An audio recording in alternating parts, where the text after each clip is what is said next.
Sa ibang balita, proposed 2026 national budget isinumite na ng Department of Budget and Management sa House of Representatives.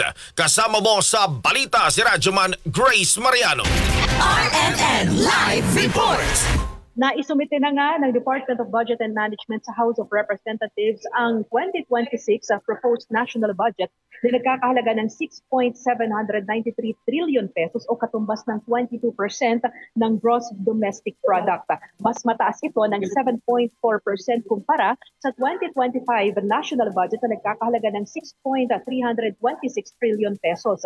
Binigyan din ni House Speaker Ferdinand Martin Romualdez na ang budget ay hindi pera ng politiko kundi pera ng mga Pilipinong nagbabayad ng buwis, kaya titiyakin nila na ito ay gagastusin ng tama at pakikinabangan ng mamamayan. Sinabi naman ni Budget Secretary Amenah Pangandaman na ito ay pinaghirapan ni Pangulong Ferdinand Bongbong Marcos Jr. na personal na tumutok sa pagtalakay sa pangangailangan at plano ng bawat ahensya ng gobyerno. Dagdag pa ni Pangandaman ang panukalang budget para sa susunod na taon ay maingat sa binalangkas ng economic team. We must spend wisely on what matters the most.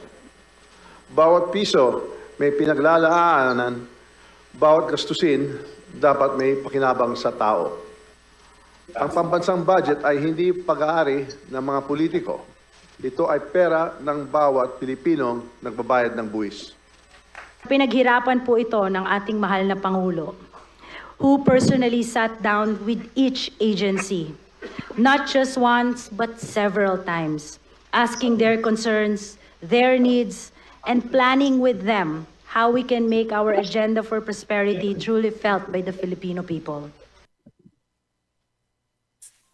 Muling nanguna ang Department of Education sa 10 pangunahing ahensya na mayroong pinakamalaking pondo. Kasunod ng Department of Health na sinundan ng Department of Public Works and Highways.